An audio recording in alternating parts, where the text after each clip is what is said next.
Dear students, today we are going to read the Ball poem. The name of the poem is The Ball Poem and it is written by John Berryman. It is written by John Berryman. So let's start the poem. First of all, we will read the introduction of the poem. A boy loses a ball. He is very upset. एक boy की ball खो जाती है and he is very upset. वो बहुत ही परेशान है. A ball doesn't cost much. एक बॉल की कीमत ज्यादा नहीं होती है. Nor is it difficult to buy another ball. और ना ही एक और बॉल को खरीदना मुश्किल होता है. Why then is the boy so upset? फिर वो बॉय इतना परेशान क्यों है? Read the poem to see what the poet thinks has been lost. So according to the poet क्या सोचता है कि क्या खो गया है? क्या वो इतना important है जो खो गया है? And what the boy has to learn from the experience of losing something. और उस बॉय को क्या सीखना है अपने इस एक्सपीरियंस से, इस बॉल के खो जाने के एक्सपीरियंस से उस बॉय को क्या सीखना है according to the poet. So let us start the poem. What is the boy now? कि वो बॉय अब क्या है? Who has lost his ball? जिसने अपनी बॉल खो दी है. What is he to do? अब ये बॉय क्या करने वाला है? What is he going to do? I saw it go. I means poet. Poet says कि मैंने देखा. I saw मैंने देखा. It means ball. बॉल को go जाते हुए merrily bouncing. Happily bouncing means jumping. Ball को जो है खुशी से happily उछल कर जाते हुए देखा. Down the street. street में से होकर बाहर. And then और फिर merrily खुशी से over there देखो दूर वहां. It is in the water वो पानी में पड़ी हुई है. No use to say कोई फायदा नहीं है ये कहने का. Oh there are other balls कि बच्चे को ये कहने का कोई फायदा नहीं है जिस बच्चे की बॉल खोई है कि oh there are other balls कि तुम रो मत, दुखी मत हो क्योंकि और बहुत बॉल्स हैं. You can take the other balls. तो कोई भी फायदा नहीं है उसे ये सब कहने का. So in the now second stanza the reaction of the boy कि बॉय कैसे रिएक्ट कर रहा है बॉल के खो जाने पर. An ultimate shaking grief fixes the boy कि एक अल्टीमेट बिल्कुल एक्सट्रीम लेवल का फाइनल शेकिंग मीन्स हिला के रख देने वाला. Grief means sorrow. Fixes the boy उस बॉय के ऊपर आ जाता है यानी कि वो बॉय बहुत दुखी हो जाता है. उसकी बॉडी जो है शेक कर रही होती है, ट्रैम्बलिंग कपकपा रही होती है दुख से. एज ही स्टैंड्स और उसका रिएक्शन क्या है कि वो खड़ा रहता है रिजिड मीन्स अकड़ के. फॉर्मली एक ही जगह पर फॉर्मली अकड़ के खड़ा हो जाता है. ट्रैम्बलिंग और उसकी बॉडी जो है कपकपा रही है, शेकिंग कर रही है. स्टीयरिंग डाउन और वो अपनी आंखों से स्टीयर कर रहा है, देख रहा है शायद उस बॉल को जो कि पानी में पड़ी हुई है.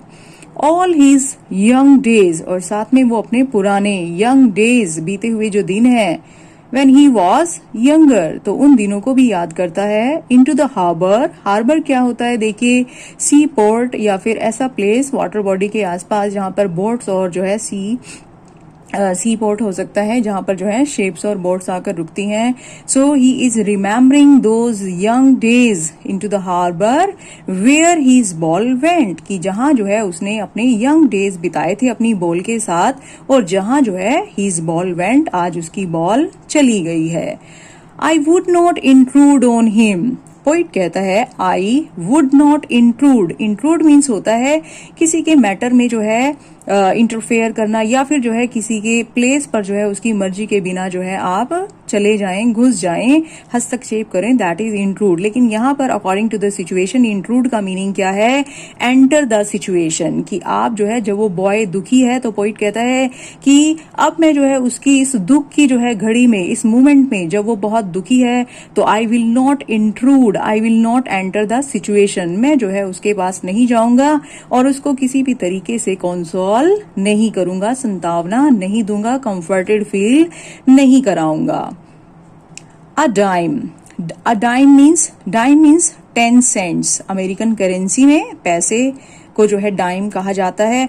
तो वो पोइट क्या कहता है कि अगर मैं इस बॉय को अब ये कहूं कि I will give you 10 cents, कि मैं तुम्हें जो है अ डाइम दूंगा, यानी कि कुछ पैसे दूंगा, या फिर अनदर बोल, या ये कह दूं कि एक और बोल दे दूंगा, ये कहकर उसे जो है बहलाने की कोशिश करूं, this all is worthless. Worthless means ये सब वेस्ट है, ये सब कहने का उससे कोई फायदा नहीं है।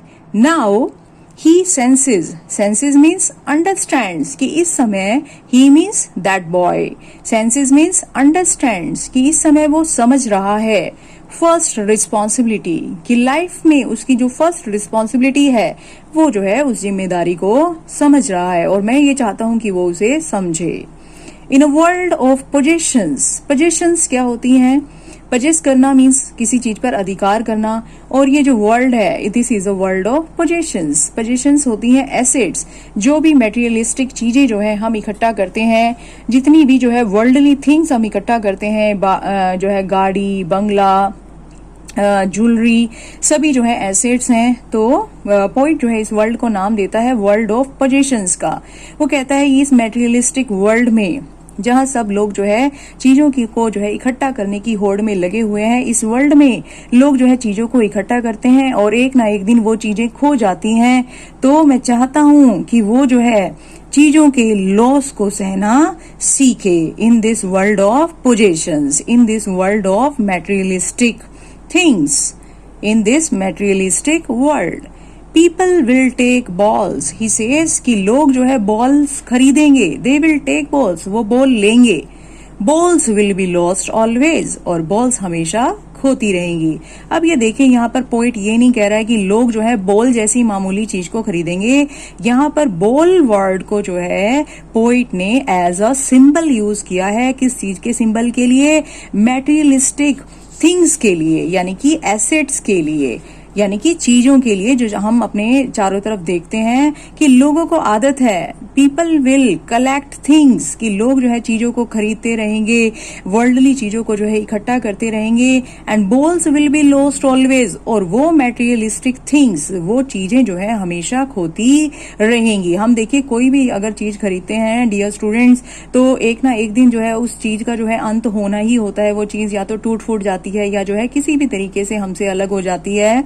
सो वही बात जो है पोइट चाहता है कि इस बच्चे को सीख लेनी चाहिए आज एक छोटी सी चीज के थ्रू, यानी कि आज उसकी बॉल खोई है तो उसे जो है ये जो लॉस वाली जो फिलॉसफी है, ये जो लॉस वाली जो है फीलिंग है कि कैसे कोई चीज जब हम खो देते हैं तो कैसा फील होता है, तो ये जो है आज इस बच्चे को समझ लेना चाहिए। So he says people will take balls and balls will be lost always, little boy। तो वो चाहता है उस लिटिल बॉय को कि वो ये चीजें समझ जाए। And no one buys a ball back, he says, कि इस वर्ल्ड में लोग चीजों को खोते रहते हैं और कोई भी ऐसा नहीं है कि जो चीज वो खो देता है उसी पर्टिकुलर खोई हुई लॉस्ट थिंग को वो वापस जो है खरीद सके। No one buys a ball back, यानी कि उसी पर्टिकुलर चीज को हम नहीं खरीद सकते। हम एक न्यू थिंग्स को तो खरीद सकते हैं, एक न्यू बॉल तो खरीद सकते हैं, लेकिन जो बॉल खो गई है we can not buy that ball back. Money is external, poet says, poet कहता है कि ये जो मनी है दैट इज ओनली एक्सटर्नल, कि वो हमें नई चीजों को तो हमें खरीद कर दे सकती है। With the help of money we can buy new things, but we can not buy the things that we have lost. So it is also limited, money की जो पावर है वो भी लिमिटेड है, it is only external. So he says he is learning, the boy is learning, वो ये सब सीख रहा है।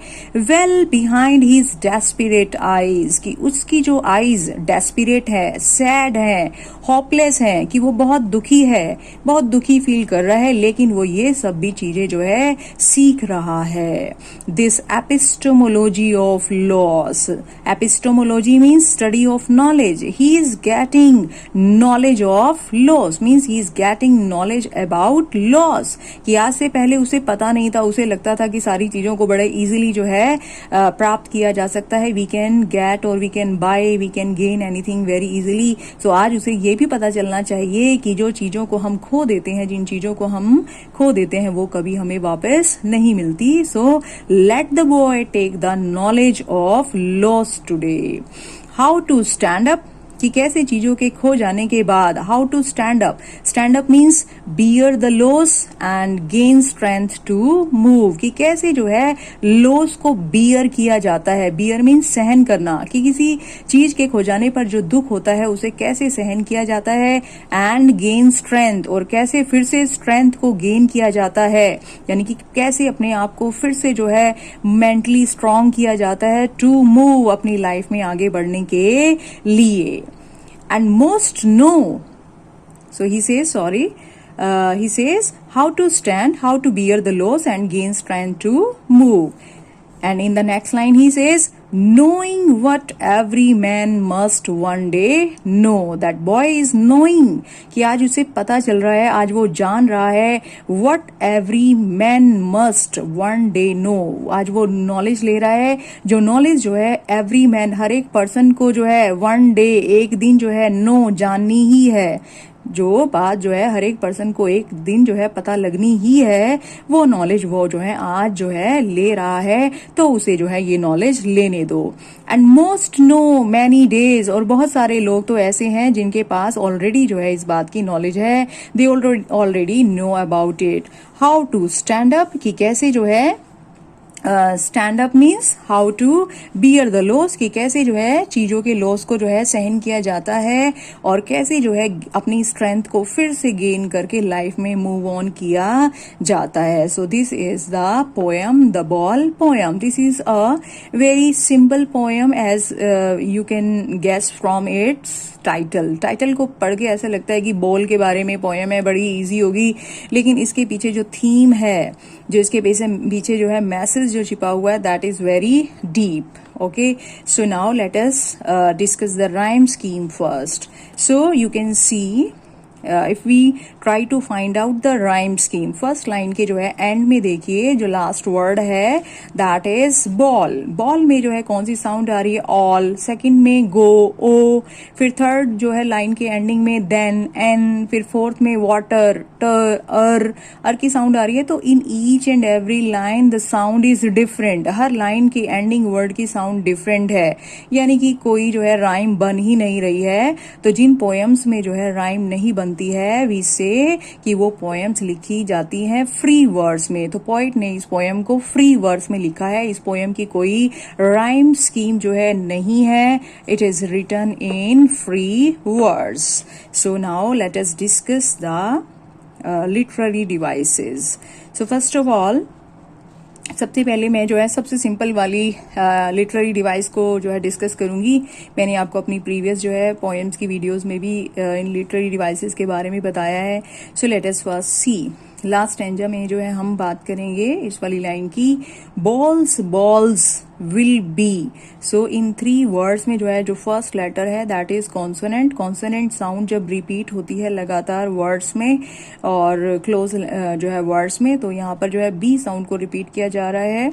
So this is alliteration. यहाँ एलिट्रेशन की जो है डिवाइस यूज हुई है. फिर नेक्स्ट लाइन में देखिए, बाइज बॉल बैक. सो यहाँ पर भी बी साउंड रिपीट हो रही है. So this is also an example of alliteration.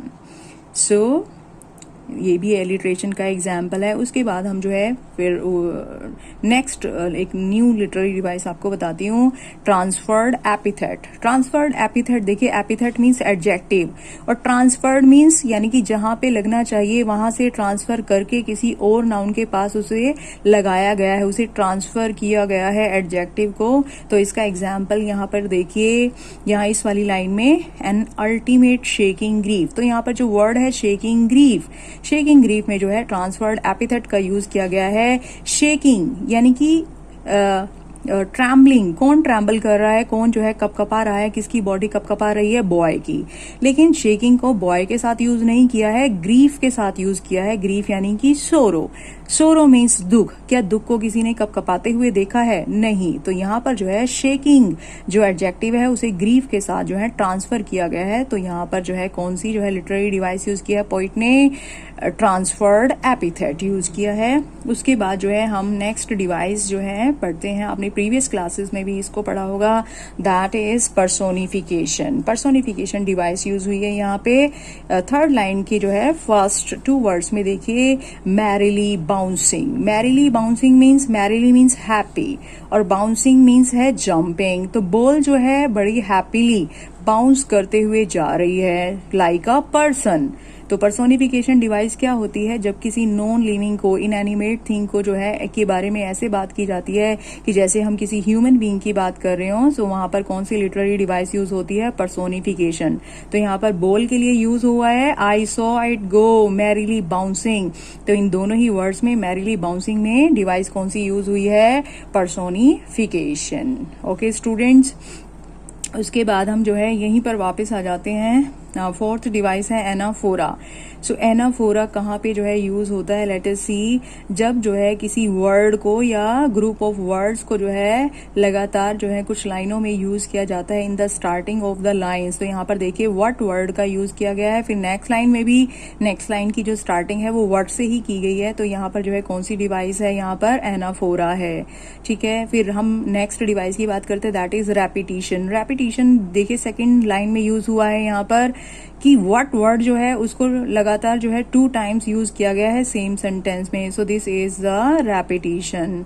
Okay students, so repetition को जो है लास्ट लाइंस में भी यूज किया गया है। लास्ट 2 लाइंस में देखिए यहाँ पर जो है नो वर्ड यूज किया गया है लास्ट सेकेंड लाइन में, फिर लास्ट लाइन में नो वर्ड को फिर से यूज किया गया है, KNOW, नो मीन्स जानना होता है। सो इन दोनों वर्ड्स को जो है इस वर्ड को 2 बार रिपीट किया गया है। So this is again repetition.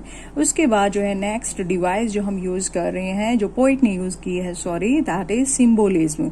So symbolism का बहुत अच्छा एग्जाम्पल जो है इस पोइट में है, इस पोएम में है, सॉरी। तो पोइट ने जो है बॉल को सिंबोलिकली यूज किया है। सिंबोलिकली जो है किस चीज के लिए यूज किया है, मैटेरियलिस्टिक थिंग्स के लिए, वर्ल्डली थिंग्स के लिए उसे जो है यूज किया है। क्योंकि यहाँ पर देखो पोइट ने कहा people will take balls, balls will be lost always. तो यहाँ पर जो है जो इशारा है जो पोइट का, वो बॉल की तरफ नहीं है, बॉल के रूप में जो है वो किसकी तरफ जो है इशारा करना चाहता है, बॉल के थ्रू जो है वो हमें ये बताना चाहता है कि people will buy things and things will be lost always. So ball is a symbol of materialistic things. Okay students, I think the poem is clear to you all. And now at the last, I would like to discuss the theme and the message of the poem, because without it the poem will be considered incomplete. So let us discuss. The name of the poem is The Ball Poem and the poet is John Berryman. You have to learn the name of the poet also, because sometimes in exam it is asked in the extracts. Okay, so let us discuss the theme now. What is the theme? Theme क्या है? The poem has a deep theme. इस poem का theme जो है वो बहुत ही जो है deep है, बहुत गहराई वाली बात इस poem में की गई है। The poem deals with the philosophy of laws. Philosophy of laws के बारे में बात की गई है कि laws क्या है, कैसे हमें उसे bear करना चाहिए, कैसे वो life में जो है हमें ऐसे situations को face करना पड़ जाता है। The poem shows how people possess a number of things. इस पोएम में पोएट ये शो करता है कि कैसे लोगों को शौक है चीजों को पोजेस करने का, एक के बाद एक चीजों को खरीदने का, उनके ऊपर अधिकार करते चले जाने का, and how they get lost sometimes, और कैसे वो चीजें जो हमने इतने प्यार से इकट्ठी की होती हैं कैसे कभी कभी वो खो जाती हैं। But loss is inevitable part of our life. लेकिन हमें ये समझना चाहिए कि लॉस जो है वो हमारी लाइफ का इनएविटेबल पार्ट है। We can not avoid that, this is something that we have to face, we can not avoid it, हम इसको अवॉइड नहीं कर सकते हैं। So we should know how to put up, how to bear, हमें पता होना चाहिए, आना चाहिए लाइफ में कि कैसे जो है लॉस को बियर किया जाता है, यानी कि सहन किया जाता है। How to put up with a loss bravely, बहादुरी के साथ, and move on in our life, और कैसे जो है हमें अपनी लाइफ में मूव ऑन कर लेना चाहिए, यानी कि हमें जो है किसी चीज के खो जाने पर उसका दुख मनाने की बजाय जो है we should learn to face it bravely and then move on in our life. उसके बाद जो है मैं मैसेज को डिस्कस करती हूँ कि इस पोएम के थ्रू जो है पोइट क्या मैसेज देना चाहता है। The poet wants to say that process of learning about the loss can also start at a very young age. Poet कहना चाहता सिखाता है कि ये जो लॉस को जो है, लॉस के बारे में सीखने का, लॉस को फेस करने का जो प्रोसेस है, it can start at a very young as. ये एक यंग एज में भी स्टार्ट हो सकता है। इट मेक्स हिम मैच्योर, या हम कह सकते हैं इट मेक्स अस मैच्योर, कि जब जो है बच्चे एक छोटी जो है एज में जो है अपनी लॉस को जो है, किसी चीज़ के लॉस को जो है फेस करते हैं और उन्हें ये बात समझ में आ जाती है कि जो चीज़ें हमें बहुत ज़्यादा जो है अच्छी, हमारी जो है नियर एंड डियर होती हैं, हम जिनसे बहुत ज़्यादा प्यार करते हैं, वो चीज़ें जो है हमसे खो भी जाती हैं, तो हमें उसे जो है उस चीज़ को जो है समझ लेना चाहिए। So it gives them maturity. It also teaches them, it also teaches him, means the child, to be careful about his possessions in the world. साथ में एक बच्चे को जो है ये चीज कि bear the loss जो है, कैसे हमें जो है ये भी सिखाता है कि क्यों हमें जो है अपनी चीजों के लिए केयरफुल रहना चाहिए, हमें अपनी चीजों को बड़ा संभाल के रखना चाहिए. So it teaches them how to take care of the things. The poet also says if we don't console the child about the laws, कि अगर हम बच्चे को कंसोल ना करें, उसको जो है कोई कंफर्टेबल फील ना कराएं, he learns to bear the loss, धीरे धीरे उसे समझ आ जाती है कि कैसे जो है लॉस को सहा जाता है and move on in life, और लाइफ में मूव किया जाता है. साथ में ही बहुत इम्पॉर्टेंटली पॉइंट और क्या कहना चाहता है, we should not be emotionally attached to the worldly things, कि हमें जो है वर्ल्डली थिंग्स जो होती हैं उनसे बहुत ज़्यादा अटैच्ड नहीं होना चाहिए. And if we lose something we should bear the loss bravely and move on in our life. अगर कोई चीज़ खो भी जाए तो उसके लॉस को बहुत ब्रेवली जो है हमें सहना जो है आना चाहिए और अपनी लाइफ में जो है मूव ऑन करना आना चाहिए. So my dear students, this was the poem, the ball poem, very important poem with a deep philosophical theme. Okay, dear students, so if you have any doubts you can leave the comment in the comment box, and if you liked the poem and if you understood it very clearly, then please like my channel, press the subscribe button also, and press the bell icon also for the updated videos. Thank you students.